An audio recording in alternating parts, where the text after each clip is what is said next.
20 000 morts. C'est le bilan britannique en une seule journée sur la Somme en 1916. Cette boucherie mécanique a un visage, mais elle commence par une illusion, celle de sauver des vies. Au XIXe siècle, le champ de bataille appartient au mousquet. Un soldat entraîné tire 3 fois par minute. C'est lent, c'est imprécis. Pour augmenter la cadence, les ingénieurs inventent les volley guns. Imaginez plusieurs canons de fusil soudés ensemble sur un affût. Une seule salve, un seul impact massif. Mais après le tonnerre, le vide. Le rechargement manuel prenait une éternité. La machine redevenait un poids mort de fer et de bois. La psychologie du combat change radicalement. Hier, le soldat visait un homme. Demain, il servira une machine capable de cracher 600 balles à la minute. Le tireur ne choisit plus sa cible, il fauche une zone. Il devient l'extension d'un mécanisme de précision. Sur le terrain, cet homme est la priorité absolue. Tout le monde veut tuer le serviteur de la machine. Survivre est une chance statistique. Mais vivre avec le souvenir du carnage est un autre combat. Le métal devait refroidir avant de reprendre sa tâche. L'année 1862 marque une rupture. Richard Jordan Gatling dépose son brevet. Son invention n'est pas encore une mitrailleuse au sens moderne, mais elle en possède déjà le souffle dévastateur. En quoi la Gatling change-t-elle la donne? Elle remplace le geste du tireur par une rotation mécanique. Un homme ne tire plus, il actionne une manivelle. Le mécanisme repose sur la répétition. 6 à 10 canons tournent autour d'un axe central. Chaque rotation complète un cycle précis. Chargement, verrouillage, percussion, extraction. Le bruit change de nature. Ce n'est plus le fracas isolé du mousquet, mais un martèlement régulier, un cliquetis métallique rappelant celui d'un moulin à café. La Gatling n'est au fond qu'un fusil à verrou à cadence ultra rapide. L'énergie humaine alimente la machine. Le soldat devient un ouvrier du feu, un servant de pièces enchaîné au rythme des pignons. Pour la première fois, une équipe réduite délivre un volume de projectiles jusqu'alors impensable. L'innovation se heurte d'abord aux doutes des états-majors. Les grandes puissances finissent par céder, mais elles classent l'engin dans une catégorie connue, l'artillerie. La Gatling est lourde, elle pèse plusieurs centaines de kilos. On la monte sur des affûts à roues identiques à ceux des canons de campagne. Encombrante et massive, cette pièce d'acier peine à suivre les mouvements de l'infanterie sur le terrain. Elle reste prisonnière de son châssis de canon. Hiram Maxim décide d'éliminer l'homme de l'équation du rechargement. Pour lui, l'effort humain est une perte de temps. Il observe le recul brutal d'un fusil. Cette force qui frappe l'épaule devient son moteur. Le principe est pur, mécanique. Le doigt presse la détente. Le coup part. L'énergie résiduelle propulse la culasse en arrière. La douille vide est éjectée. Un ressort renvoie la pièce métallique vers l'avant. Elle chambre une nouvelle cartouche. La culasse se verrouille. Le cycle recommence. Tout cela en une fraction de seconde. Sans manivelle, sans effort musculaire. Voici le contraste.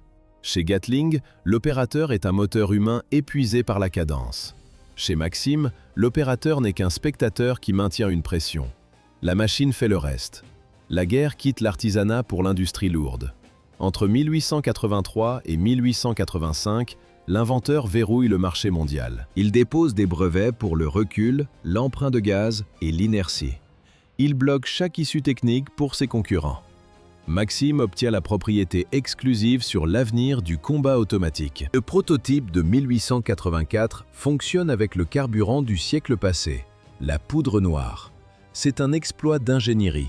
À chaque détonation, d'épais nuages de fumée blanche et âcre masquent la cible. Les résidus de combustion encrassent les mécanismes en quelques secondes. Pourtant, la machine de Maxim ignore la saleté. Il tire plus de 200 000 cartouches avec ses prototypes. Les incidents techniques sont quasi inexistants. Le système dispose même d'un levier hydraulique pour régler la cadence. Un tour de main et l'arme passe d'un coup par minute à 600. Un seul Maxim égale 60 tirailleurs ouvrant le feu simultanément. C'est un choc pour les états-majors. Fini les réservoirs du Gatling qui s'enrayent par simple gravité. Maxim introduit une bande en tissu de 250 cartouches. Les bandes se lient entre elles pour former une chaîne infinie. Le tir devient continu, industriel, implacable. Mais cette pluie de plomb a un prix physique. Un tir automatique prolongé génère une chaleur thermique monumentale. 60 secondes de tir transforment l'acier en éponge. À 500 degrés Celsius, le canon se déforme ou se brise. Hiram Maxim ne cherche pas à refroidir le métal, il cherche à l'isoler. Son arme devient une machine thermique. Un cylindre massif en laiton ou en acier enveloppe le canon. À l'intérieur, 4 litres d'eau. C'est le poids de la survie du mécanisme. Après 750 détonations, le liquide atteint 100 degrés. Il bout. La machine commence à consommer son propre fluide. 4 litres s'évaporent en 3 minutes de feu continu. Sans cet appoint, le Maxim n'est qu'un tas de ferraille fumant. L'ingénieur anticipe la discrétion. Un tuyau souple relie le sommet du manchon à un jerrycan séparé. La vapeur s'y condense en silence. Sans ce drain, un nuage blanc trahirait la position instantanément. 53 kg. C'est le poids du système complet. L'arme, l'affût à trépied et l'eau. Un homme seul est impuissant face à cette masse. Le soldat devient un technicien de maintenance au milieu du chaos. Le tireur presse la détente. Le chargeur guide la bande de toile. Un troisième homme surveille les niveaux d'eau. Les autres acheminent les réserves. Un seul fusil nécessite 6 ouvriers de la mort. Maxim a créé un monstre plus grand. Un canon automatique de 37 mm. Une version géante de sa mitrailleuse. Les amiraux britanniques examinent l'arme. Ils la rejettent. Trop lourde, inutile. La bureaucratie londonienne ignore l'invention. Mais les Boers d'Afrique du Sud voient le potentiel. Ils achètent ces machines. Ils les baptisent Pom-Pom. Le nom imite le bruit des détonations. Chaque projectile pèse 450 grammes. C'est un obus explosif miniature. La guerre éclate. Les Boers cachent les Pom-Pom près des batteries d'artillerie britanniques. Ils tirent. Les munitions de 37 mm déciment les rangs anglais. L'ironie est totale. L'armée impériale meurt sous le feu d'une technologie qu'elle a elle-même refusée. À cette époque, les états-majors doutent encore. Le coût des munitions effraie les généraux. Ils jugent la cadence trop élevée pour une guerre moderne. Le scepticisme est la norme, mais l'intérêt grandit. Les grandes puissances passent commande. L'atmosphère change, les usines tournent, les nations sentent l'approche d'un séisme.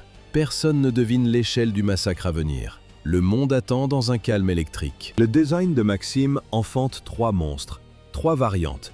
Elles vont définir la Grande Guerre. L'allemande MG08 utilise le 7,92 mm Mauser. La russe, produite à Tula, tire du 7,62 mm. Elle se reconnaît à son bouclier d'acier et son affût à 2 roues. Entre elles, la ligne de front sépare des frères de sang mécanique. Le Vickers britannique devient une icône nationale. Son calibre, le .303 British. Sa réputation, une fiabilité absolue. Une machine à interdire le mouvement. Lors d'une opération, 10 unités reçoivent l'ordre de bloquer une zone. Elles tirent sans interruption pendant 12 heures. 100 canons consommés, 1 million de cartouches, 25 tonnes d'acier et de plomb transportés à la main par les servants. 0 panne. Le Vickers ne quitte pas les rangs. Il traverse 2 guerres mondiales. En 1968, l'armée britannique organise ses adieux. Un affût de canon, une garde d'honneur, un salut funèbre. On enterre une arme comme on enterre un général. Aujourd'hui, ces mécanismes du 19e siècle réapparaissent dans les tranchées du Donbass. Le soldat ukrainien nettoie la culasse d'un Maxim de 1910.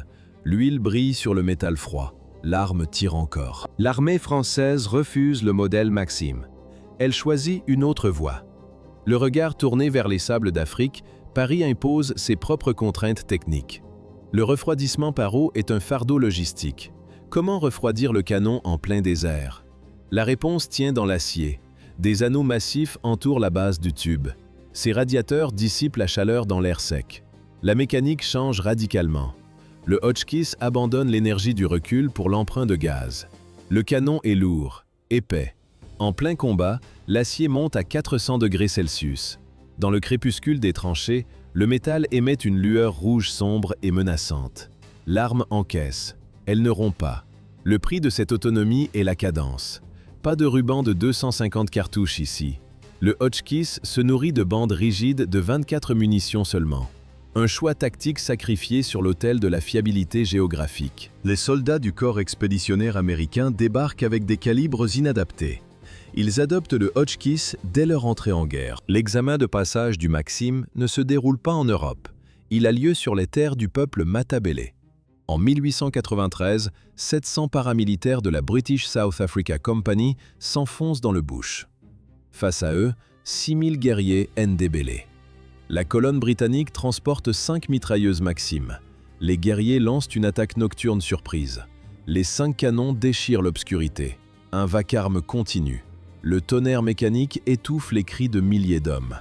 Les rangs de lanciers s'effondrent les uns après les autres. Le récit des survivants est glaçant. Les guerriers tombent comme de l'herbe fauchée. Le bilan est un choc mathématique. 1500 guerriers tués contre 4 Britanniques. Une semaine plus tard, à Bembezi, le scénario se répète. 2000 fusiliers et 4000 lanciers chargent. 2500 hommes de plus sont fauchés. Le rapport de force de 100 contre 1 s'efface devant la mécanique. Londres et l'Europe observent ces carnages avec distance. Les rapports militaires évoquent une simple pacification de sauvages. Pour les états-majors, cette efficacité ne concerne pas la guerre civilisée entre nations blanches.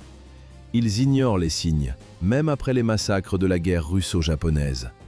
Les tactiques de charge à découvert sont déjà obsolètes, mais les généraux préfèrent l'arrogance raciale à la réalité technique.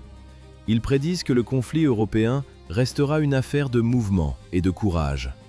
En réalité, les experts prévoyaient une guerre courte, alors que la machine imposait déjà son rythme industriel. En août 1914, les armées entrent en scène comme au siècle précédent.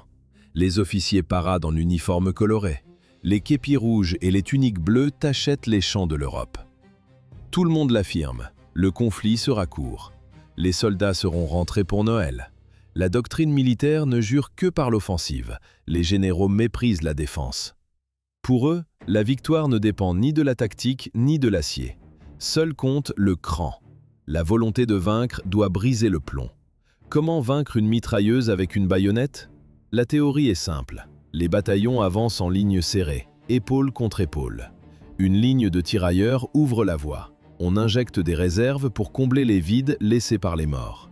L'objectif? Saturer l'ennemi sous le nombre et finir le travail au corps à corps. En quelques semaines, les plans de guerre de mouvement s'effondrent.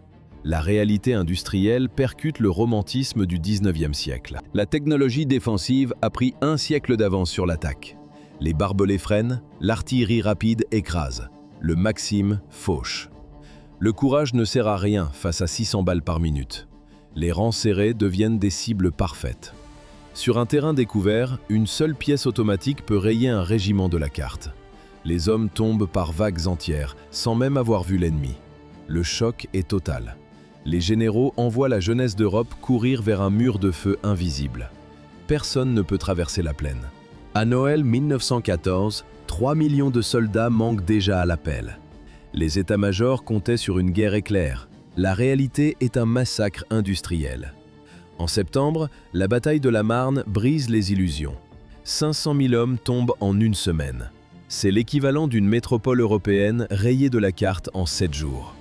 Le sang sature la terre, mais les lignes bougent à peine. Le déséquilibre technique est flagrant.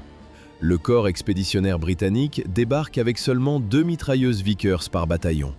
En face, l'Allemagne déploie une pièce pour 750 hommes. Ce rapport de force va muter. En 1918, les Allemands aligneront une mitrailleuse pour 50 soldats. Côté britannique, la dotation passera de 2 à 36 armes par unité. L'armée allemande recule vers l'Aisne. Elle s'installe sur les hauteurs. Les hommes saisissent leurs pelles et commencent à creuser la terre. L'espoir d'une guerre éclair s'éteint dans la boue. Après les hécatombes de l'été 1914, les états-majors cherchent une issue. Ils tentent de se contourner par le nord. Les historiens appelleront cela la course à la mer. Ce n'est pas une course, c'est un échec tactique permanent. Chaque tentative de débordement bute sur l'adversaire. Le front s'étire, il grimpe vers les côtes belges. En novembre 1914, le mouvement s'arrête net. La mer du Nord bloque tout passage. Le conflit devient immobile. Les soldats s'enterrent. Des Alpes jusqu'aux plages de la Manche, une cicatrice déchire le continent. Les pelles travaillent jour et nuit.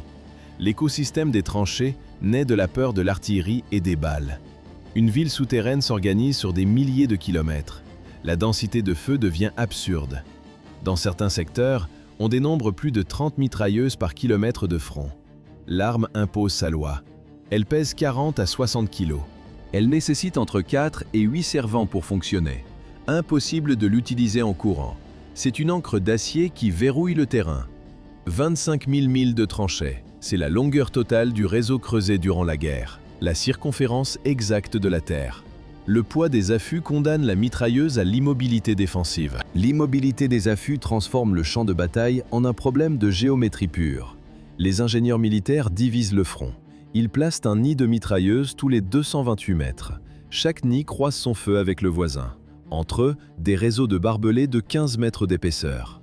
Devant, un sol nu. Aucun couvert. Les servants s'abritent derrière le béton des casemates. Le tir continu change la physique de l'arme. Le canon vibre, les munitions varient, l'atmosphère dévie le plomb. Les balles ne suivent plus une ligne droite, elles forment un cône. À l'impact, ce cône dessine une ellipse au sol, la beaten zone, la zone battue. 2 mètres de large. À une distance allant jusqu'à 548 mètres, le tir devient rasant. C'est le grazing fire. La trajectoire reste parallèle au sol. Le cône de mort ne monte jamais plus haut que la tête d'un homme. Le calcul est simple. Dans cet espace, la survie est mathématiquement exclue. Quiconque se tient debout est frappé.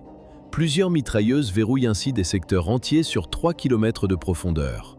L'accès à la terre de personne est désormais physiquement impossible. Quelle est la part réelle des mitrailleuses dans la boucherie de la Grande Guerre?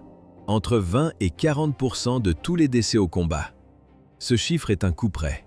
Si la zone de pilonnage arrêtait l'assaut, le tir d'enfilade, lui, l'anéantissait physiquement.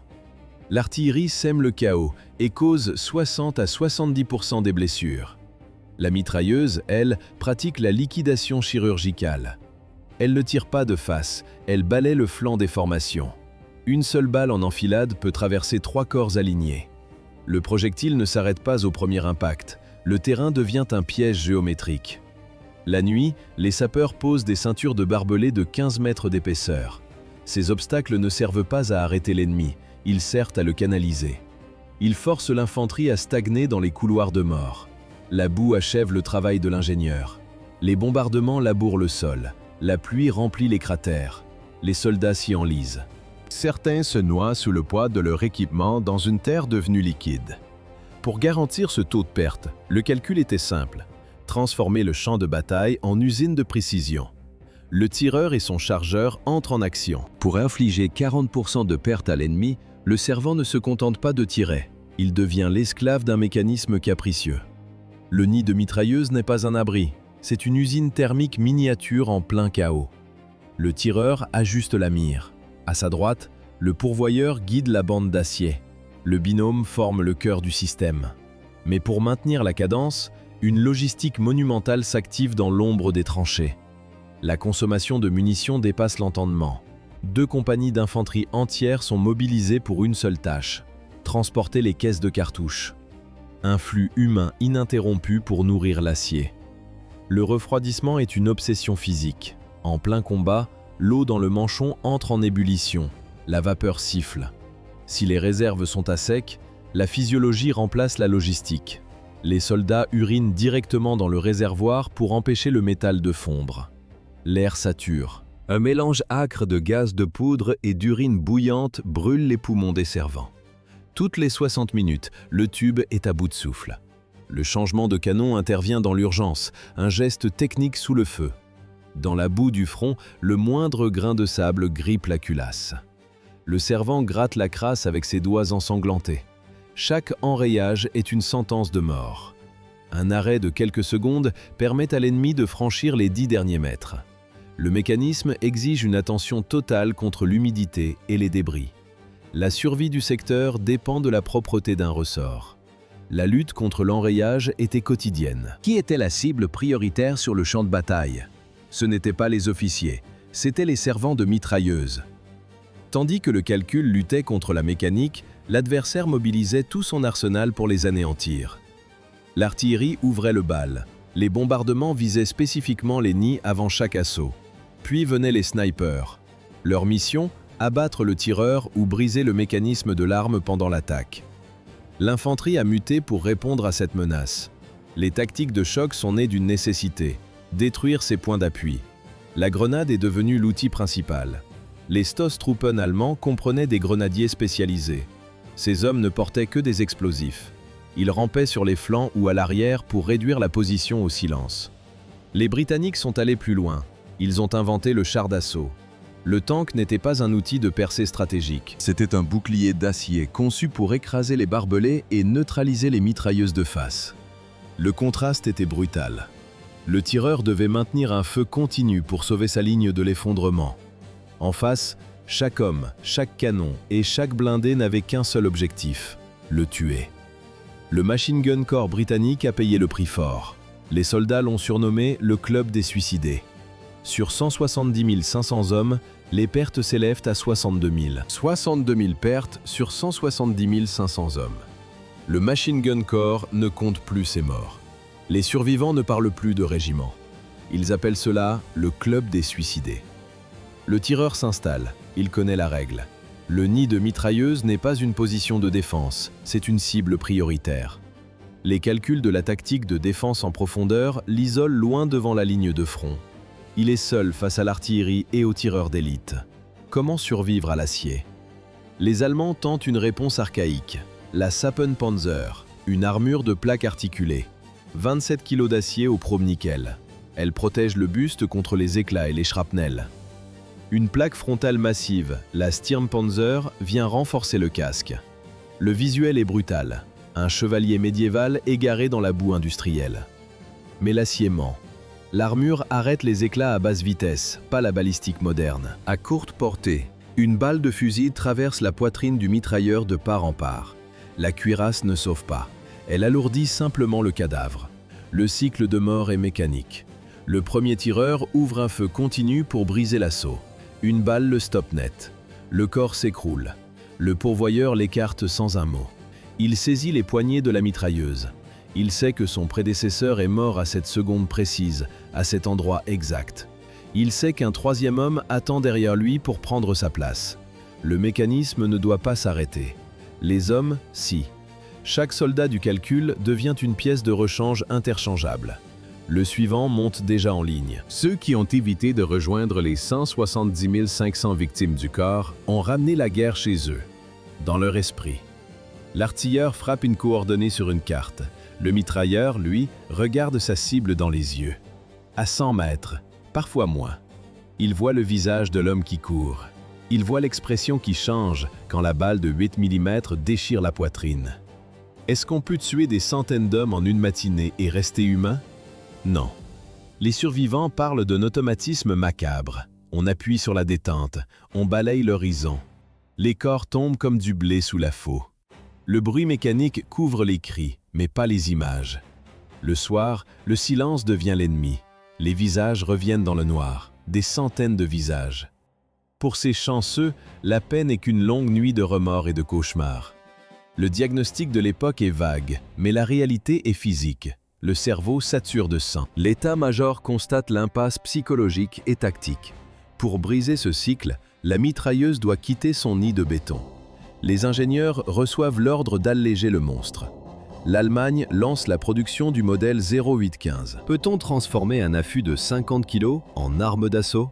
L'Allemagne tente l'impossible avec le modèle 0815. Pour briser l'impasse et remettre le front en mouvement, la mitrailleuse doit apprendre à marcher. Les ingénieurs dépouillent la MG08 originale. Ils ajoutent un bipied. Ils fixent une crosse d'épaule en bois et une poignée pistolet sous le mécanisme massif. L'objectif, suivre l'infanterie dans la boue.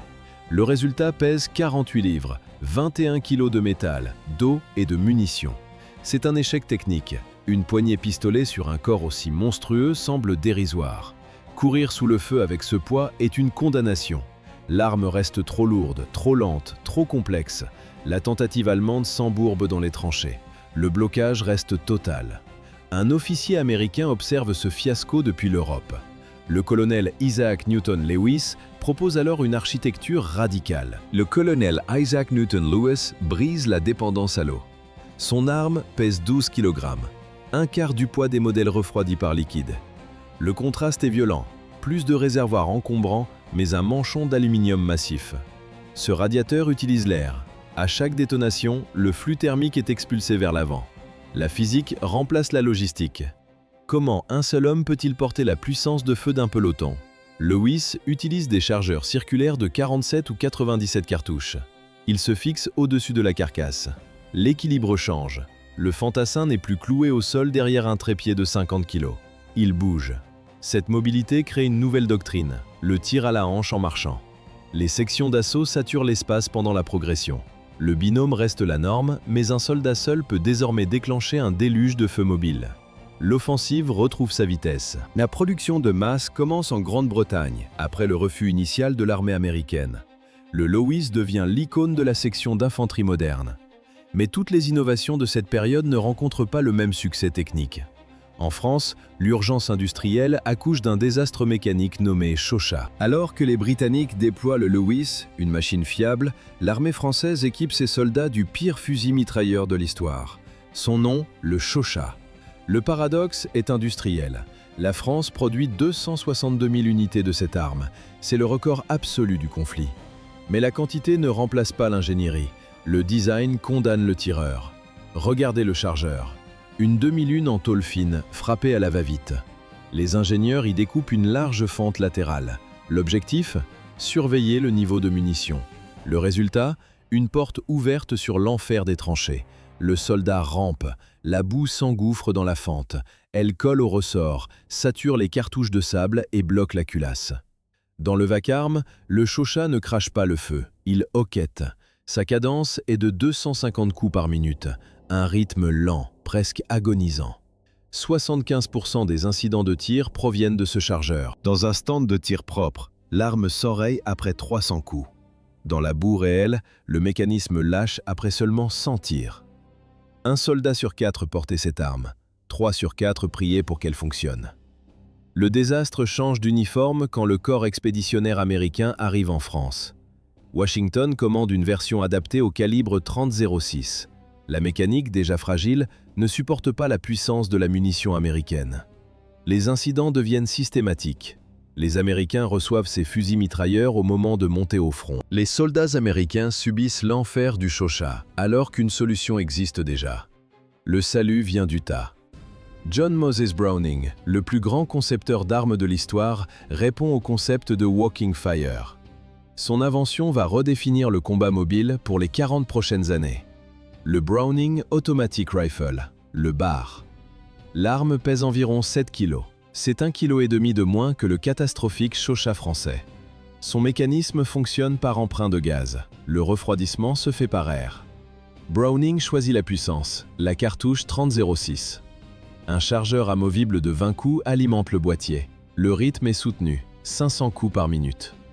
Le soldat bascule entre le mode semi-automatique et le plein automatique d'un seul geste. La précision change de camp. Contrairement aux bricolages européens, le design de Browning est une prouesse d'ingénierie. Le Pentagone comprend immédiatement la valeur de l'objet. L'état-major craint que les Allemands ne capturent et copient cette technologie. La décision tombe. Le BAR reste un secret d'État. Le déploiement massif est gelé, réservé pour la grande offensive de 1919. Une année de guerre qui n'aura jamais lieu. L'armée conserve l'arme dans ses stocks jusqu'à l'armistice. La puissance de feu du fusil mitrailleur ne suffisait plus dans l'enfer des boyaux. Le calibre de fusil s'avérait trop encombrant pour la brutalité des corps à corps. Dans l'exiguïté des tranchées, les Allemands réduisent le concept de la mitrailleuse à la taille d'un pistolet. C'est la naissance du Maschinenpistol. Le MP-18, un chargeur escargot, une chambre en 9 mm, un canon court chemisé de métal perforé. Le fantassin ne tire plus, il arrose. Les unités d'élite, les Stoßtruppen, reçoivent l'arme en priorité. Ils saturent l'espace. Dans l'obscurité des sapes, le MP-18 transforme chaque recoin en zone de mort instantanée. Les Alliés voient leurs lignes percées par des commandos capables de délivrer un déluge de plomb en marchant. La guerre change de visage. Le refroidissement par eau, lourd et statique, devient une relique du passé. L'avenir appartient à l'air. L'expérience de 1914-18 dicte déjà les doctrines de la prochaine catastrophe mondiale. Les ingénieurs dessinent les monstres de demain. D'un côté, la cadence de tir extrême avec la MG-42 allemande.